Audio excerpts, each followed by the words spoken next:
Hello বন্ধুরা, আপনারা নিশ্চয়ই সবাই খুব ভালো আছেন, তাই তো? আপনারা দেখছেন আমার কুকিং চ্যানেল কমলিকা স্বাদকর।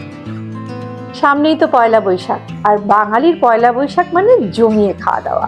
আর বাঙালির কি একটু মাছ না হলে চলে পয়লা বৈশাখে? তো চলুন আজকে একটা মাছের সুন্দর সুস্বাদু পদ রান্না করে দেখাই আপনাদেরকে। শাশুড়ি মা একদিন বললেন আমায় ডেকে, রাখা আছে ধনেপাতা, বার করো ফ্রিজ থেকে।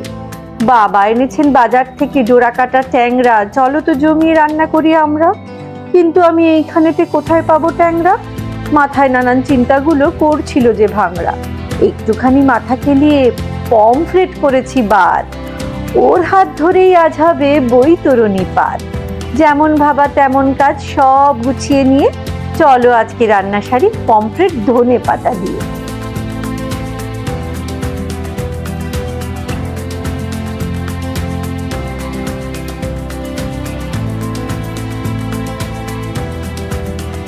আমরা এই মাছের রান্নাটায় পদটায় কিন্তু হলুদ দেবো না, কিন্তু মাছটায় যাতে ভাজার আগে একটু নুন হলুদ মাখিয়ে নিচ্ছি, বাকি রান্নার সময় আর হলুদের ব্যবহার নেই।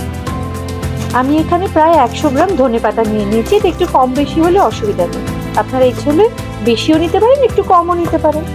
এবার এটাকে আমরা মিক্সি করে নেব লঙ্কা দিয়ে।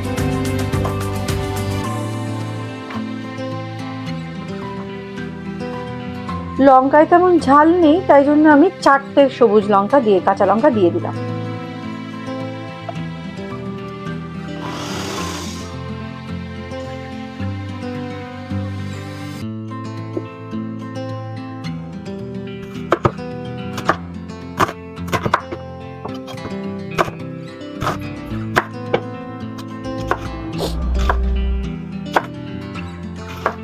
আমি এখানে 200 গ্রাম পেঁয়াজ নিয়ে নিয়েছিলাম, পেঁয়াজগুলোকে একটু ডুমো ডুমো করে কেটে নিলাম মিক্সি করব বলে।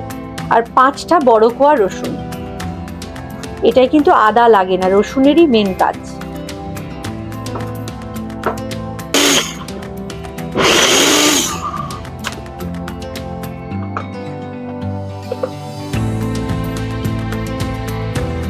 এই রান্নায় একটাই ব্যাপার, বেশ একটু তেল লাগে। আমি সাধারণত একটু কম তেলে রান্নাতে পছন্দ করি, কিন্তু একটু বেশি তেল না দিলে এই রান্না কিন্তু স্বাদ হবে না।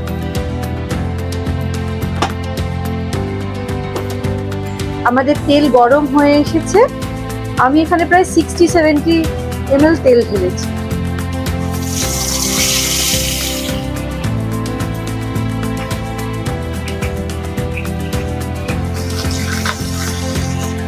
ভালো করে মাছটা ভেজে নেব।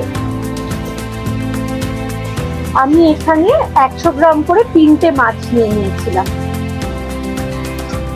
সুন্দর দুপিঠ ভাজা হয়ে গেছে, আমি পমফ্রেটগুলোকে তুলে নিচ্ছি। আপনারা সবাই জানেন যে মাছগুলো খুব কড়া ভাজলে ফাইব্রাস লাগে খেতে, তাই না? তাই জন্য খুব বেশিও ভাজবো না, খুব কমও ভাজবো না।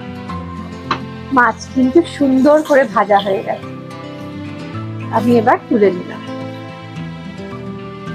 আমি পেঁয়াজ আর রসুন বাটাটা দিয়ে দিলাম।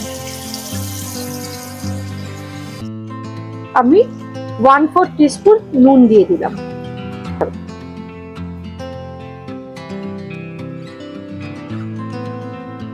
ভালো করে পেঁয়াজটা আমরা আগে ভেজে নেব। পেঁয়াজটা বেশ ভালো করে ভাজা হয়ে এসছে, আর একটুখানি ভাজবো, তারপরে আমরা ধনে গুঁড়ো দেবো। পেঁয়াজটা কিন্তু বেশ সুন্দর ভাজা হয়ে এসেছে, দেখছেন কিরকম কালচে কালচে রং এসে গেছে, আর তেলও ছেড়ে আসছে। এইবারে আমি এর মধ্যে ধনে গুঁড়ো দিয়ে দেবো। আমি 1 চামচ আর 1.5 টিস্পুন ধনে গুঁড়ো দিয়ে দিচ্ছি।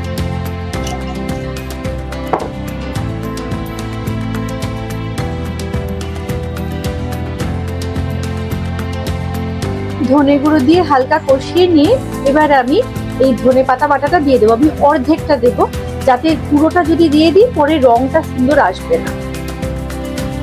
অর্ধেক না, অর্ধেকের বেশিটাই দেবো। এইটুকু রেখে দিলাম। ধনে পাতা বাটাটা ভালো করে মশলার সাথে মিশিয়ে নিই। এবার আমরা একটু ভালো করে কষিয়ে নিই। এবার আমি বাকি ধনে পাতা বাটাটা দিয়ে দেবো।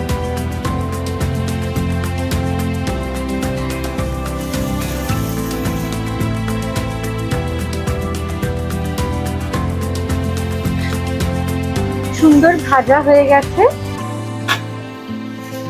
ধনেপাতা দিয়ে মশলাটা ভালোই কষানো হয়ে গেছে। এবার আমি মাছগুলো দিয়ে দেব।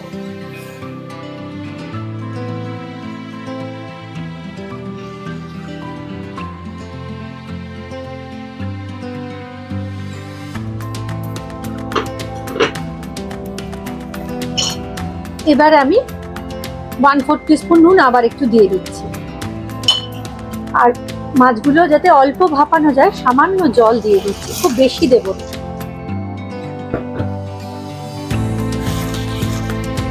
কারণ বেশি দিলে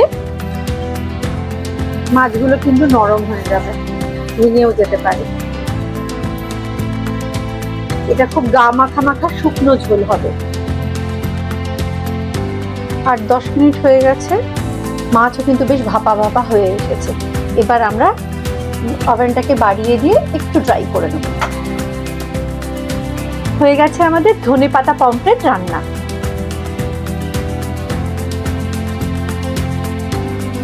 বন্ধুরা, তৈরি হয়ে গেছে আমার ধনেপাতা পমফ্রেট। দেখুন তো কেমন লাগছে।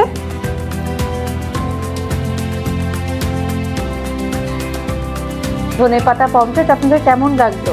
ভালো লেগেছে? আর যদি ভালো লাগে তাহলে একটু বাড়িতে ট্রাই করবেন আর আমাকে জানাতে ভুলবেন না। আর ভালো লাগলে লাইক, শেয়ার, সাবস্ক্রাইব কিন্তু করা চাই।